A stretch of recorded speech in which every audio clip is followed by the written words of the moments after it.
Today I am going to be showing you how to raclette. We have a raclette grill here. My parents bought me this grill probably about 8 years ago. They know how much I love to entertain, and this is a really great communal activity to do the raclette for parties. Today is the Super Bowl, so I'm going to be doing this for my husband and a few friends. It's really easy. The ingredients, you can just run out to the store and grab some fresh bread. Today I went to Publix, and I can normally go into the cheese section and see the raclette cheese, and it'll just say raclette right on it. However, today everything was a little bit overpicked, and so instead I got some replacement cheeses, which you can always find as a plan B. Fontina is a really great cheese. It's mild in flavor, it melts really nicely, and then the Lagur cheese is really great cheese as well. It's a little bit harder in consistency with a nice mild taste, and it finishes with a little bit of a fruity flavor. It's a Swiss cheese, just like raclette is originally from the Swiss Alps. Very popular thing to do there in Europe. And today I'm actually experimenting, which I like to do once in a while, with Manchego cheese. Manchego is actually from sheep's milk, which sheep's milk is excellent for melting. It has a really nice high fat content and is very smooth and buttery with a finish. And then I personally love to use Cuban bread. I like to bake it in the oven just at 400 degrees for about 5 to 10 minutes, depending on how crispy I want the bread. And today I'm going to be using beef tips, which are great. This is top sirloin beef tips. They work great on the raclette grill. I like to marinate them first for about an hour before I place them on the raclette grill. I usually marinate with a Worcester sauce and some crushed garlic for about an hour and set in the fridge, put aside. Today I also will be cutting up an onion to put into the raclette with the beef tips. And I like to use a little bit of bruschetta spread when I'm building the little toast raclette pieces. I think it tastes really nice. It just adds a little kick. And then also I'll be using some fire roasted red peppers today.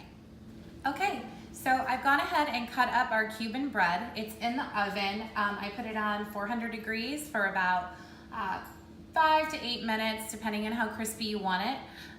As you can see here, our meat, I went ahead and marinated that with some minced garlic and some Worcester sauce, just a little bit of Worcester and about a tablespoon of garlic. Also, I threw in just a little bit of olive oil. This way it doesn't stick to the raclette. And then I went ahead and I cut up 1 sweet onion and also our fire roasted red peppers I've put to the side, and our bruschetta spread I put to the side. Going into the cheeses, I went ahead and I cut up our Fontina. I like to cut them up in little square pieces or triangular pieces. They fit better into the raclette slots. And I'll be showing that to you next. Okay, so my bread alarm just went off on the oven, and I went ahead and brought out my Cuban bread. And I've just placed it here on this granite shelf that actually my raclette came with when I purchased it, or when my parents purchased it for me. And it's really nice to just set little extra things. I like to use it for my bread, however. And then the grill, I've already set a little bit of olive oil on top, and you can see the settings at a level 4. That is going to be hot enough for the meat to cook. I'm gonna go ahead and place my meat down.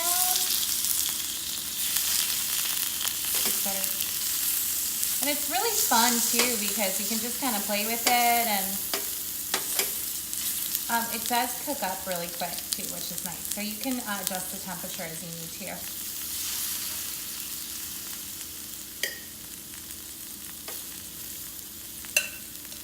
So it's basically just like a grill. I mean, if you have a George Foreman at home, or you like to do any outside barbecuing, it's basically just like that.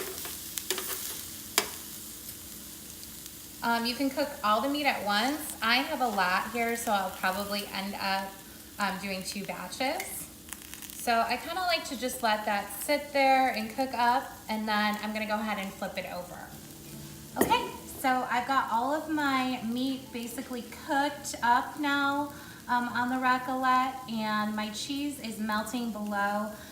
It melted pretty rapidly when I was cooking the beef tips up top, so I went ahead and took them out. So always keep an eye on your cheese.